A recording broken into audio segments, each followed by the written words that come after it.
right. Hello, everybody. It's 2 o'clock on Thursday, and that here at the Ziegler means it's live art class time. I want to welcome you back. If you were here at 1 o'clock when we did our younger kids group, I hope you had a lot of fun. That was such a fun and colorful project. If you missed it, go check it out. You can find it on our YouTube channel. You can find it on Facebook. It's pretty easy to find that. So we're gonna wait a few minutes and wait for some people to join us. As usual, we're gonna start the video off thanking our 2020 sponsors. Here at the Ziegler Art Museum, we wouldn't be able to do the programming that we're doing, including these videos and the spotlight things that we bring to you every week without our sponsors. So if you get a chance, support these sponsors as much as you can, okay? Mr. Richard Boyster, thank you so much. Home Bank, Safe Haven Enterprises, Bubba Ocelot, we greatly appreciate you. Thank you so much for making this year possible. So, oh, it's sideways. So this week's spotlight is Clam Diggers by John Stanton. And let's talk a little bit about Stanton, okay? Stanton was born in September of 1857 in Grass Valley, California. He was a landscape artist, and he also did some religious painting. He was a professor at the San Francisco Art Institute for 26 years, and he also served as its dean of faculty. He was also a member of the Bohemian Club. With his wife, Anita, Stanton had 3 daughters and 2 sons. They resided in Palo Alto, California, where he died in August of 1929. His work can be seen not only here at the Ziegler Art Museum, we are lucky enough to have this piece of his, but he also can be seen at the Fine Arts Museum of San Francisco and at the Harvard Art Museums. So this is the piece, Clam Diggers, and I love it. It depicts these 2 people who are digging for clams. Here's another piece I have. I wish that my printer printed this more vibrantly. When I saw this online, I always do some extra study on our artists every week. And I saw this piece, and there's so much texture and so much movement in it. I just fell in love with it. I just wish it printed a little better. But this is Seascape with Boat, another piece by John Stanton. And he really did love his long landscapes, big, huge pieces. And Clam Diggers is one of our bigger pieces here at the museum. It's one that's very easy to just immerse yourself into this scene. You can watch the turmoil that's happening in this sky. It's very busy and beautiful. So, but for this week, I was inspired by Clam Diggers by clams and pearls in a clam. So let's talk about pearls. When I first was talking about this at my house, we had a bit of a debate at my house and my children informed me that pearls come from oysters, not clams. So of course, the first thing I do is start researching that, because how can my kids know more than me? Well, it turns out we're both right. Most pearls come from oysters. That's where it's most common. But any type of clam or mussel can get a pearl in them. So we're good to go on that. Before we get started, I'm going to give people just a few more minutes. I want to talk a little bit about pearls. So clams and mussels can produce pearls. They just don't do it nearly as often as oysters do. Most pearls are made by oysters, and they can be made in either freshwater or saltwater environments. Natural pearls, so these are pearls that just happen in nature, natural pearls, they form when an irritant, which is usually a parasite, not the proverbial piece of sand that we've all been taught. It's actually usually just a parasite. It works its way into that oyster, the mussel, or the clam. And as a defense mechanism, the clam uses a fluid to coat that irritant, whatever parasite or whatever it is, and it just keeps layer upon layer coating this thing and softening and hardening and becoming a beautiful pearl, which come in different colors and different sizes and all kinds of cool stuff. I've seen some that aren't even perfect circles. Oh yes, there's a lot that are, perfect circles are actually hard to find, the round perfect ones. And actually 99% of the pearls on the market today are not natural occurring pearls, which means they didn't happen in nature, mostly because we've harvested a lot of them already. Hi, Glinda. Nice to see you today. I'm so glad you're here. But most of our pearls are cultivated pearls. So farmers will actually take their mussels or their oysters, and they will they'll stick something into each of them, and only about 10% of them actually turn into pearls. So pearls are really one of the most rare, definitely the most rare gemstone. Also the only gemstone that comes from a living creature. You know, most gemstones, if you think about diamonds or emeralds, they're made by deep in the ground, usually the tectonic plates are moving around and heats things up, and that's how they're formed. But pearls are special because it takes an actual living creature to form one, which is very cool. So if you guys are there, go ahead and give me a thumbs up so we know that you're here. Say hi. If you have any questions as we go, let me know, okay? Real quick, before we start with our supplies, remember to be included into our drawing for some free art supplies. Every Monday at 2 o'clock, we do a drawing. And it's so easy to get your name into the drawing. You can like our post, share our post. You can share a picture of something that you've done, something that this weekly spotlight inspired you to do. Parents, if your children are doing these art projects, taking a picture of them while they're doing it, we would love to see those pictures. So get yourself into that drawing, and we do that every week. We're also here every Thursday. So let's talk about our supplies today, you guys. You might notice that we have 3 different types of clams with pearls here. In our supply list, we need a piece of paper. And the paper that you use is really going to depend on how you want to finish your clam. If you want to watercolor, this one is watercolored. So I used thick watercolor paper, okay? These two are just, this one's a colored pencil and this one is just a regular pencil. So you can just use sketching paper for that. It really depends. And guys, for this project, we are just going to be drawing this clam. You guys get to decide how you want to finish it. You can leave it black and white. You can use your pencil and do some shading. You look at this, like, this is not realistic colors at all, but I just love the techno-ness of it. It's completely up to you. There's a lot of freeness with this project. So all you need with me today is a pencil, a sharp pencil. I'm using a number 2 today. Now, when I draw at home and I'm sketching, I don't use a number 2 pencil. I use sketching pencils. It's because they're softer and they're lighter, but I can't use those on film because then you guys can't see the lines. So what I want you to remember, and I tell you guys this every week, is I'm drawing darker than you should be drawing. Especially today, where definitely you need an eraser. This is my very well-loved eraser. I don't know what happened to my brand new one from last week. You need a good eraser. I highly recommend these nice white erasers. They're really well. If you notice, my pencil does not have an eraser anymore. I removed those erasers from my pencils in my classroom because they just don't work. Most of the time, they just don't work. So again, when you see me draw a line, you're going to see it much darker than I really want you to do. I want you to practice. I'm going to flip my paper over. I want you to practice whisper drawing. So my line's going to look like that, nice and dark. But if I try to erase that line, if you notice, I can't really erase it because I drew so dark. Now I drew dark for you to see it, but I want you to practice just barely put your pencil onto the paper. And we're going to do the sketching movement where it's not just one line. We're going to kind of move in lots of little pieces, okay? All right, so keep that in mind. All right, are we ready to get going on our clam with pearl?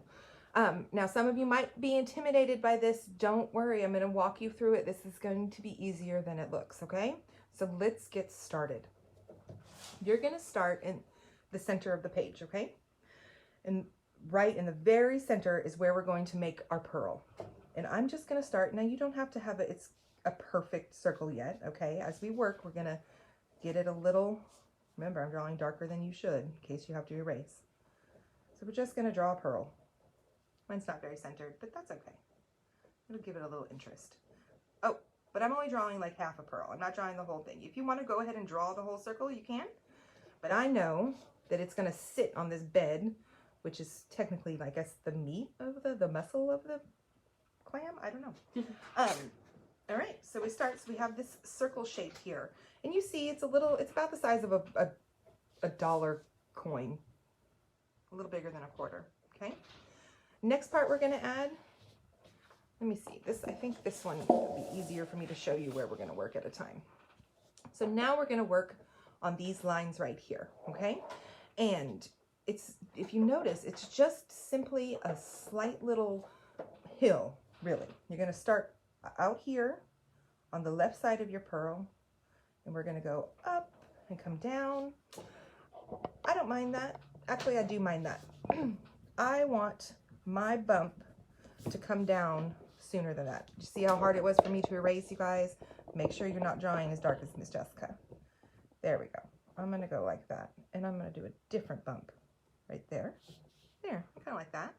And I'm gonna go ahead and add a line here. This is just, imagine that this circle, this ball, is sitting on a pillow, right? And what happens to that pillow? That pillow kind of goes in, and we're gonna give the illusion that it's pushing down by drawing these lines. All right, super simple so far, right? Kind of looks like a sun coming up over the mountains. All right, so now we have our pearl, and it doesn't have to be a perfect shape yet. We'll work on that later. Now we're going to do the bottom part of our clam. So you're going to decide how high your clam is going to stick up, okay? So I'm going to put 2 little marks here. I think that's where my clam's going to end here, and then it'll come out on that side right there. And we're going to do, I know there's several lines here, but I'm going to do just this one. We're going to go all the way around, and when we get to the side, we're going to start some waves, okay? So clams are really wavy on the side, and I'm going to show you. It's easier than it sounds, I promise. So we're going to come up and around, and we're going to end about here. Actually, let's do this. Let's mark how big our clam is going to be, but with dots, okay? So I'm going to put my finger out here. Let's see, I think my clam will be about that big. So I'm going to put 1 dot here so I know when to start turning. And about the same distance, doesn't have to be perfect. No clam is perfectly shaped, I believe. All right, so we've got these 2 little marks right there. So I'm going to bring this line, and it's pretty straight. It's curved, but it's not wavy like the other one, right? So we're just going to bring this line down. Oh. Go ahead and move your pencil, your paper if you need to. And I'm going to start to curve right there. And then I'm going to come do the same thing. I'm going to do a pretty straight line, little curve. I'm going to come down to my dot right there. All right? So this is the outside. That's how big my clam is going to be. Now we're going to make that wave. We're going to connect this line to this line. And this is where you guys have freedom. If you want a really, really bumpy clam, go for it and do it. I'm going to do kind of a medium bump, I think. So I'm going to come down here, I'm going to go up, and I'm going to come down, and I'm going to go up and down and up and down, and oops, I had a piece of paper underneath my paper, so it messed me up right there. I think I don't mind that. This is a little different shape here. I might pull that out a little bit. And there you go. And I'm going to go ahead and erase this line. Sometimes when I'm drawing, I don't erase my lines until I'm done. But right now, it's going to be a little easier for us to keep that cleaned up. So you want to erase your lines, the lines you're not going to keep, okay? All right. So now we have the bottom of our clam is starting to come together, right? So if you notice the clam, we've got a little, this is like the edge, okay? And if you look at a clam, when they kind of close, the meat kind of sticks out of the shell. And that's kind of what this is implying. So let me show you how we do that. We're going to go back to these 2 dots we made, right? And I'm just going to double up these lines. So it's going to be, we're going to start right here, and you're going to come down a bit, just like that. And then we're just going to copy our line through. And it's okay if it gets a little thicker in some places and thinner in some others. Don't be too hard on yourself. We're just starting, okay? All right, and we're going to keep going. Now, when we get to this other side, I'm going to come and bring my line up to meet it. See that? See how we have that effect? This is why we have to keep those lines kind of cleaned up. All right. So now we just need to add this little line here because the meat of the clam doesn't go all the way to the shell, right? So we're going to just see, we're going to just go like that. Wherever you want, where it's ending. So that's the inside of the shell right there. All right. See? Already it's starting to look like a clam. Okay. All right. Now we're going to do our bottom part here. And if you notice, some of them, like this one, is super kind of skinny, but then some of mine are really big. It really just depends on your mood and how you're doing it today. I don't have a whole lot of room, so I'm going to keep it pretty small. What I want you to remember, though, is that it's not, we don't want it to be perfectly straight. So you're not just going to draw a, you know, a U shape, okay? If you notice, we have a little bit of wave here. It doesn't have to match up your wave with the waves at the top, but keep that in mind. So, I mean, if it's really, really wavy, you're going to probably have a little more bumps than I have. Just, oh, look what I did, you guys. That's all right. I'm going to erase that. So here's a trick to not do that, which I didn't do. Sometimes it helps, without putting your pencil to the paper, to just kind of in the air, draw where your lines are going to go. It helps your mind know where they're going to meet up, right? Another way to do it is to just go ahead and stop in the center, come back over here, and now we're going to just meet these two lines up. There we go. No, mine's a little lopsided, but I'm kind of liking it. It's a little character. I'm definitely okay with that. Mine's a little huge. Yours is big. Oh, Miss Bailey. Wait till you guys see Bailey's. She used her paper. Okay. So that's pretty much the base of the bottom. All right. So we've got the meat up here. We've got the shell. We've got this cool wavy part. I'm going to try and clean this up a little bit. If you guys, again, you guys might have some sections, if you'll notice when you erase a line, sometimes when you take your pencil and try to draw again, your pencil goes automatically right back into the same spot. That's because you're pushing too hard on your paper and you're leaving a line behind. So I'm going to just change this. I didn't really quite like the look. I think this is a little too, almost too fat right there. So take your time. On this one, I usually, most of my students are probably like, I can't believe you're giving them erasers. Usually when we do a project that's not about what we're drawing and it's about a technique, I take away their erasers and we just have to work with what you do. But because we're just drawing this week, I want you guys to take the time and get it the way you like it. So I'm going to bring this up a little more. There we go. And now add that piece right there. And this is the inside. If it helps you to know that this is the inside of your shell, you can go ahead and put some lines, some like faux texture. That'll kind of remind you that, hey, that's the inside of the shell. Okay? All right. Now we're going to do the beautiful top part. That is definitely my favorite part of this clam project, at least when you're coloring it. It's so much fun. So the first thing I want you to do is to come up here. We know that the top of your shell is going to end about right there, okay? And I want you to put a little, just a dot as to where the top of your clam shell is going to go, okay? Now we're going to come down slightly, probably about 1/4 of the page. If you notice how my fingers went. She's watching. Oh, hi, Sally. Is that your grandma? It is. Hi, Mama Sally. Hi, Mama Sally. So glad you're here. Okay, so if you notice how I'm doing my fingers around here, so I know that my shell, the top shell is going to be the same width as my bottom shell, right? So I'm going to come up here, line it up, and remember I came about 1/4 of the page down, and I'm going to put a dot. All right, these are guidelines. So I know how big my shell should be and where to start and stop. You guys see those 3 dots? So I have one in the center, up at the top, close to where I want the top of my clam to go, and then I marked my 2 edges, okay? So we're going to start with this dot on the left here. Now, if you're left-handed, you'll do it backwards and you'll do it on the right. And that's okay. And we're going to do the same thing that we did down here with these wavy lines, but we're going to do it, and we're going to kind of do it in an arch. Remember, you want to come up to the very top up here and then make your way down to this line, okay? So I'm going to just start some waving lines. It's okay if it doesn't exactly meet up on your dot. That's a kind of interesting one, but I'm going to go with it. I like it. If you don't, remember, I drew really dark, so it's hard for me to erase, so I'm not going to. But if you're not happy with it, erase it and try it again. But there we go. So that's the top part. So now we're going to bring the shell down and around. And you want to keep this kind of rounded. So you don't want a sharp edge like that. You're going to continue your line down, kind of rounded, and meet in.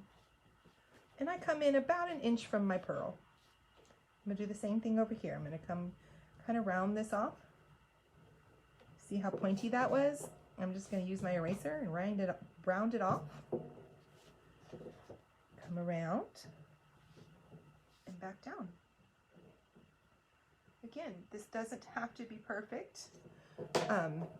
Every clam, just like every pearl, is different, and that's okay. If your little guide dots are really noticeable, you can erase those. All right, so we have the outline of our shell, right? So now we're going to do the same thing that we did down here. We're going to double up this line, all right? So you're just going to start inside, decide how thick you want it. Remember, don't be too hard on yourself. If sometimes it's thicker or thinner, that just gives it a very organic look to it. I love that word. The organic look, it's my favorite.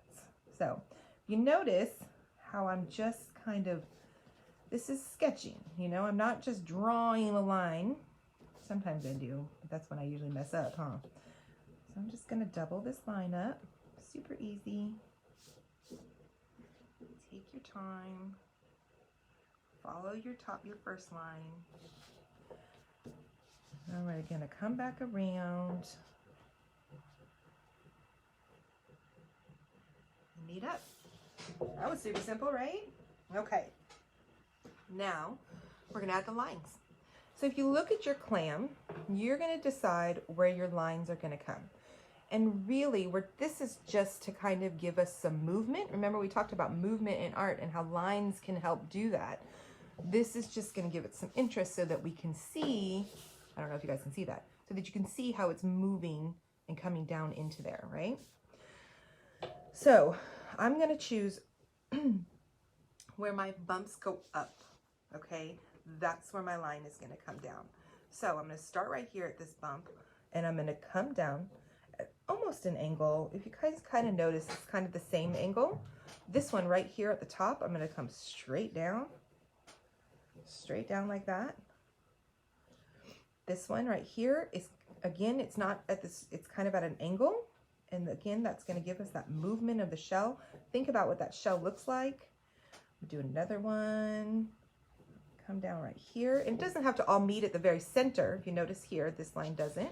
And I'm going to go ahead and do another line right here. There we go. All right, guys. Now, right now, you should have a rough drawing of a clam. Now is the time to start getting more bold and certain of your lines, okay? Now it's the time you can start to smooth out your pearl, okay? It's not perfectly circular, so you can see how my dark line is really starting to smooth that line. Right? And I'm going to come back, I'm going to do the same thing. I'm going to darken up, and because these were just little sketch lines, I want to, now I'm drawing them with a great intent and purpose. That's how I feel. Okay? And I'm going to go ahead and add a little more detail here to my, I don't know what to call this, other than like the pillow shape, you know? I'm going to come around and kind of bolden my lines here, right? And just until I like it. So just so it just feels a little more finished. Now, at this point, if you were doing watercolor, you wouldn't redo your lines. You would stop and you would paint what you sketched. And so that's what I did here. You can still see some of the pencil lines, but I didn't go back and straighten them as much. With colored pencil, you can do the same. It's up to you if you want to do that with colored pencil. So again, you can color or paint your clam any way you want. I can't wait to see it. Uh-oh. As I'm doing this, I'm realizing we didn't add any lines at the bottom. If you want to add some more texture and lines, I'm going to add some here. I'm going to show you. None of my lines are straight, right? Because the clam, it's wavy. So I'm just going to kind of follow what I think the line of that clam would kind of look like. You don't have to add the lines, you can. And I'm going to show you a little bit. Let's talk about a little bit about shadow. This class is really not about that. It's really just about drawing this clam. But I want you to think about where it's darker and where it's lighter. Let's look at this one right here. You can tell, and if you were looking at a real life clam in 3 dimensions, you would notice how much darker it would be underneath. And that's because that shadow would be there. So this is going to help you give it more of a realistic look. I mean, we're not doing realism right here, but it helps with this shading. So, and think about your pearl right here. If you notice, I don't have anything on this pearl right here, but this one almost looks like there's light shining on it. And if you pick a direction that your light is coming from, you're going to shadow the other side. So I know I'm just barely kind of touching base on this, but it's something that some of you can really think about. If that's too advanced for you and all you want to do is practice drawing this, please continue that. But I want to give some of you this option to let you know that to think about the dark and light side of it. Now, you could add a shadow from your pearl. This one could probably add a nice little shadow right here because my light's coming this way. So I want you guys to think about that. Let's see, there are a few things I need to tell you guys as I continue to finish my drawing. One, I want to remind you we're here every Thursday. Every Thursday, 2 o'clock for this age group. Actually, most Thursdays, we have a 1 o'clock class for the younger kids. It's also really, and I say younger kids, but they're usually my favorite projects, so any age can do them. But at 2 o'clock, I like to challenge you guys a little more. Don't forget about our drawing. You can enter that drawing in so many different ways. You can like our posts, share our posts. Please share our posts with everyone so all your friends can see and join us either live or later on. You can comment. You can share pictures of what you're doing. I'd love to see pictures of some of the kids working on some, or your adults. Get some pictures of yourself. Take a selfie of you painting or drawing. And share it with us. And then we miss everyone's beautiful faces. Yes, we do. We miss people's faces. We understand the need to be safe, but we do miss you guys. What else, Bailey? What am I forgetting to tell them? I feel like I'm forgetting to tell you guys something, and I don't want to do that. Well, we do have our new website published. Oh, that's right. Okay, so Bailey has been working on a new website for us. It is so beautiful, you guys. You'll find it at the same address. It's still ZieglerArtMuseum.org. Okay, and then so they can still go to ZieglerArtMuseum.org. Yes. Wonderful. So go over there, check out her new stuff. It links directly to our Twitter account, yes, correct? Our brand new Twitter account. So there's Does nothing it link there to yet, our YouTube? It will link to our YouTube. It will eventually. That's very exciting, you guys, because we have a YouTube channel now where all of our videos, not just our live classes, but any of the videos that we'll do in the future will also be there. Some videos on the artists and things like that. So watch for that. Some cool stuff is happening. If you're not watching this live, you can still comment and say hello. Oh, and if you're watching this and it's not the same week for our weekly drawings, I do want you to know that at the end of this, right now we're scheduled out till September. And at the end of this, we're going to take everybody, so not just those people from the week, but everybody who's ever been included on one of our posts and who has entered. So you can still enter into a drawing even if you're doing the project a little later. Cool. All right, you guys. So I hope this gives you an idea and kind of helps you at least draw a clam. I can't wait to see what you guys come up with. We will see you here Monday for the drawing, and next Thursday we're doing 1 point perspective next Thursday, so I'm really excited about that. I hope you guys had a blast. We love doing this and can't wait for more. Right now I'm just over here looking at Bailey's. I can't wait for you guys to see her finished clam. We will share those later, okay? Yay. Thank you guys. Everyone have a great day. Bye. Bye.